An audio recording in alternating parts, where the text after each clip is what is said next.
English 373, week 3, part 4. Wasn't David Tennant funny? I think hopefully that played in between the two videos. I think it's supposed to be on the YouTube playlist. I really think that's funny. I think he's hilarious. I think it's amazing to see what a good actor can do. I hope that some of my students this semester are actors. I really love to see actors and directors and theater people in the Shakespeare class. And by the way, you're welcome to write your papers about performance-related issues like this and to analyze someone's performance for a paper. That could be a very fun topic. Actors are. I just think actors and directors are very smart, and they have a lot of interesting things to say. And while I love English majors who are going to read Shakespeare and talk about him, I'm real interested in actors who are going to be performing this kind of shit, because I want to make. I think it's really important to be alive. I'll say this: I think that what a student does writing an essay where they interpret the play, it's a form of thinking. But acting is also a form of thinking because they also have to interpret the play. They have to interpret the character. So David Tennant interpreted the porter in a really funny way. Other people have interpreted the porter in a much less funny way. But that's part of David Tennant's. My point is that what David Tennant does in interpreting the character of the porter in his performance is similar to what you would do interpreting the porter in a play, in a paper you were writing for school. And I'm going to interpret the porter in a second and also a little bit later. And it's similar. The actor and my job interpreting the porter and David Tennant's job in interpreting the porter, they're different kinds of interpretations, but they're both interpretations and they're both forms of thinking. Cool.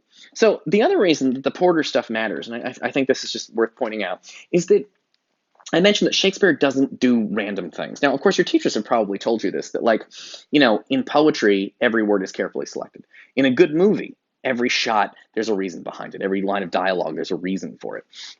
Every music cue, there's a reason for it, if it's well done. And not fucking Hereditary, where there's just no reason for any of that nonsense. That fucking movie.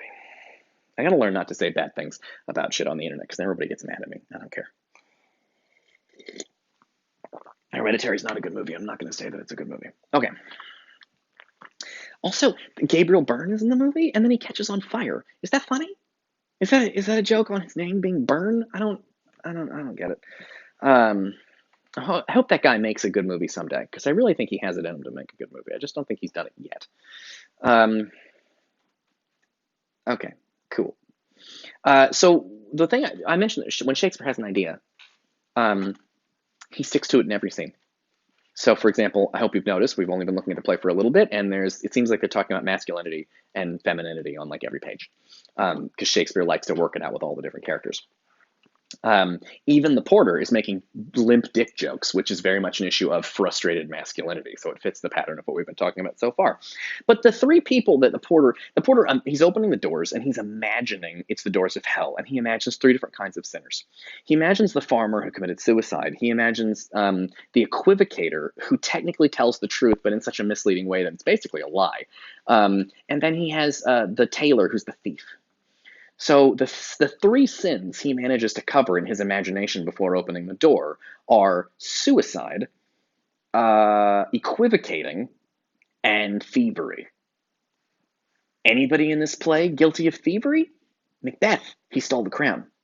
Anybody in this play guilty of suicide? That may be harder to see because of the movie that we watched, but Lady Macbeth commits suicide. Normally she commits suicide. In the movie version you watch, the witches just take her, but very often she commits suicide. Anybody in this play guilty of equivocation? Does anybody tell something that's technically true but extremely misleading? The witches. They tell Macbeth prophecies that come true in very confusing and weird ways. Actually, I guess I forgot to talk about that with the movie too. Shit. I should have done a whole lecture. I should have had you watch the movie. I should have done a whole lecture with that so that you wouldn't be confused. Well, whatever. I thought of it now. I'll tell you now.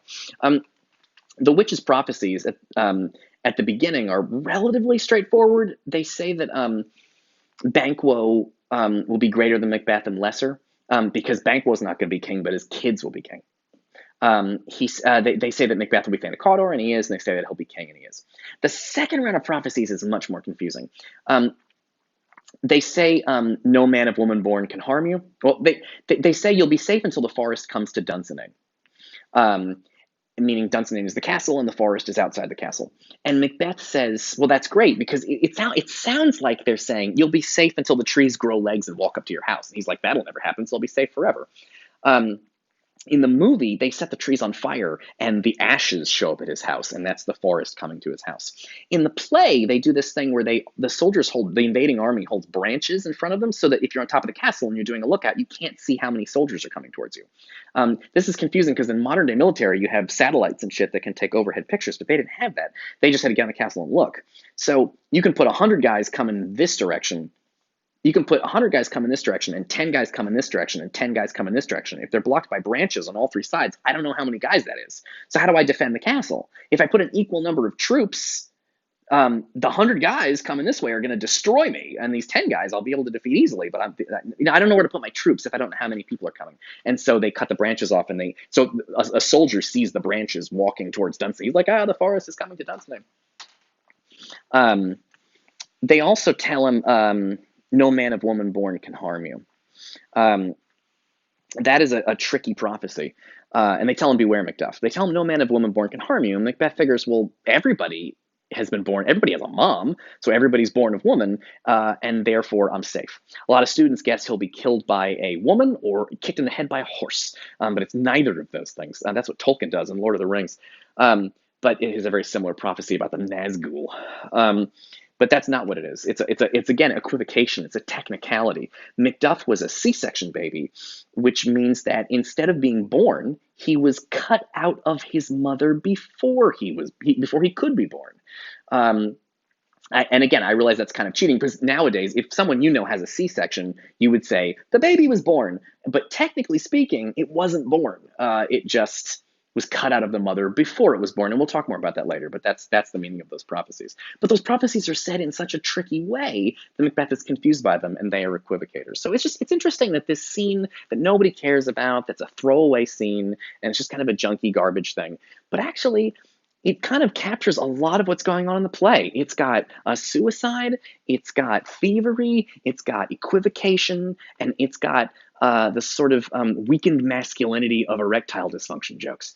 So, all right, cool, going good. All right, this is going really nice. Oh, I have nothing to say about this, but it's cool poetry, so I'm going to read it to you. These guys are Lennox. I don't even know who Lennox is. He's just some dude. But he's describing how fucked up the night was. Because it was bad weather the night of Duncan's murder. The night has been unruly. Where we lay, our chimneys were blown down, and, as they say, lamentings heard in the air, strange screams of death and prophesying, with accents terrible, of dire combustion and confused events, new hatched to the woeful time. The obscure bird, that's the owl, clamored the livelong night. Some say the earth was feverous and did shake. Macbeth. It was a rough night. Like, I just love that that's all he's got. The guy gives this massive speech about how horrible the night was, and he's like, yeah, it was a rough night. Also, I can't find the line, but somewhere in there he says that the horses ate each other. Where the fuck is that? I love that line. I should have underlined that. Somebody fucking says that it was so bad the horses ate each other. Oh, I don't know. Oh, and also, here's another good line of poetry that I like, just since I'm doing nonsense poetry right now. I also really I love the way the guy delivers in the movie you saw. This is Macduff, who's just discovered that he's dead. That the king is dead. Shake off this downy sleep, death's counterfeit, and look. I can't do a Scottish accent. This downy sleep and death's counterfeit, and look on death itself. I can't do it.